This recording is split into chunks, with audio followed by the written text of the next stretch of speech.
So hello friends, welcome back to another new video. तो Pune university के end semester के इस साल के जो पेपर है वो कैसे आ रहे हैं, क्या सिलेबस में से जो चीज़ें हैं वो आ रही है नहीं आ रही है, और जो क्वेश्चंस है वो कैसे आ रहे हैं, ये मैं आपको इस वीडियो में बताऊंगा।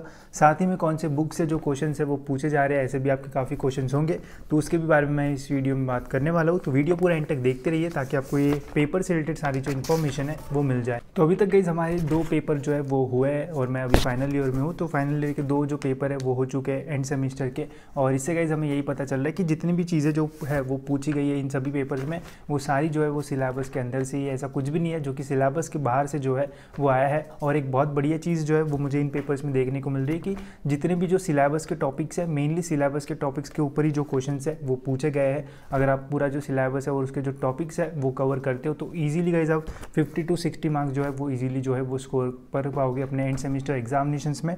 साथ ही में एक चीज़ और थोड़ी मतलब आपको अच्छी नहीं लग सकती कि जो चीज़ें आप छोड़ोगे उसके पेपर में आने के जो चांसेस है वो ज़्यादा रहेंगे, ऐसा मुझे लग रहा है। क्योंकि हमने जो पहला हमारा पेपर हुआ था डा का, तो इसमें हमने जो चीज़ें छोड़ी थी मैक्सिमम उसी के ऊपर जो क्वेश्चन है वो आए थे। तो ट्राई करना गाइस, अगर आप प्रिपेयर कर रहे हो, जो भी यूनिट कर रहे हो, तो वो यूनिट अगर आप स्टार्ट करते हो तो ट्राई करो कि उसका पूरा जो है वो फिनिश करो।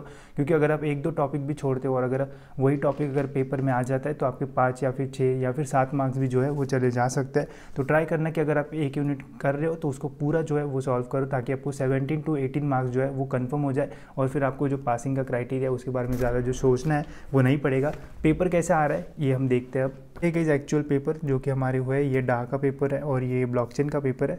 तो इस डा के पेपर में गाइस आप देख सकते हो जो सब क्वेश्चन है वो 2 ही पूछे गए थे, और जो मार्किंग सीम है वो आप देख सकते हो 10 और 8 का था, और 10 और 8 का था, और फिर दूसरे इसमें 9 और 8 का था। ठीक है, ये मैंने आपको बताया था कि ऐसा हो सकता है कि 2 ही क्वेश्चन पूछे जाए सब क्वेश्चन में, या फिर मैक्सिमम टाइम ऐसा होता है कि 3 क्वेश्चन जो है वो पूछे जाए। ठीक है, तो पहले पेपर में 2 ही क्वेश्चन जो है वो पूछे गए थे, यहाँ पे 10 और 8 का था। अब इसमें ऐसा होता है कि एक डेफिनेशन वगैरह होती है और फिर प्रॉब्लम जो है वो सॉल्व करना पड़ता है। और जो क्वेश्चन 3 क्वेश्चन, अगर 3 सब क्वेश्चन आते हैं तो कुछ इस टाइप से जो है वो आ सकते हैं, जैसे इनको डिफाइन वाला आ सकता है, फिर यहाँ पे कुछ ऐसे मतलब एक्सप्लेन वगैरह करने के जो क्वेश्चन है वो पूछे जा सकते हैं। और इसमें आप देख सकते हो कि जो भी पेपर था मतलब पूरा जो है वो सिलेबस के अंदर से जो पेपर है वो आया था, और अगर आपने सिलेबस पूरा कवर किया होता तो ऑलमोस्ट आपको सारे जो मार्क्स है वो मिल जाते। अगर आप एक पूरा जो यूनिट है वो स्किप करते हो और बाकी तीनों जो यूनिट है वो एकदम परफेक्ट करते हो तो आपको 50 के ऊपर भी जो मार्क्स है वो इजीली मिल जाएंगे, क्योंकि सिलेबस से ही चीज़ें जो है वो आती है। ठीक है, जैसे ये मेरे पास गई एक टेक्निकल की बुक है। ठीक है, तो ये जो बुक्स है, तो इन बुक्स के आगे सबसे पहले जो सिलेबस के टॉपिक्स है गाइस वो रहते हैं।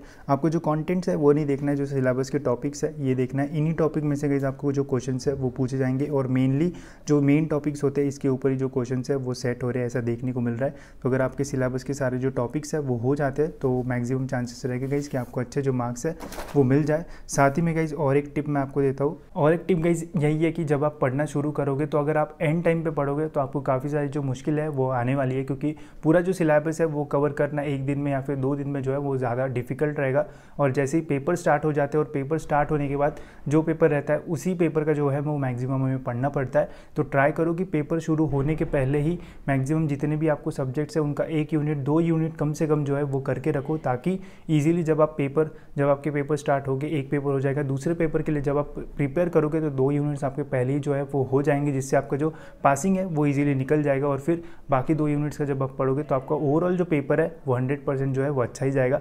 अगर आप उस टाइम 0 से स्टार्ट करते हो, एक भी यूनिट नहीं करते हो, जिस दिन पेपर है उसके 1 दिन पहले स्टार्ट करते हो, तो फिर आपको पासिंग का भी टेंशन रहेगा और आपका जो यूनिट्स है वो भी जल्दी जल्दी जो है वो कवर नहीं होंगे। तो ट्राई करना 1 या फिर मैक्सिमम 2 यूनिट पहले से ही जो है वो कर लो, ताकि आगे जाके कोई भी जो प्रॉब्लम है वो फेस ना करना पड़े। और ऐसा अगर आप करोगे तो ज़रूर आपका जो पेपर है वो बहुत बढ़िया जाएगा। ठीक है, तो इस वीडियो में इतना ही रखते गाइस, क्योंकि अभी 2 ही पेपर हुए और 3 पेपर जो है वो बाकी है, और सेकेंड ईयर और थर्ड ईयर के भी पेपर अभी स्टार्ट होने के। तो ऐसे ही कुछ जो पेपर्स है वो आएंगे।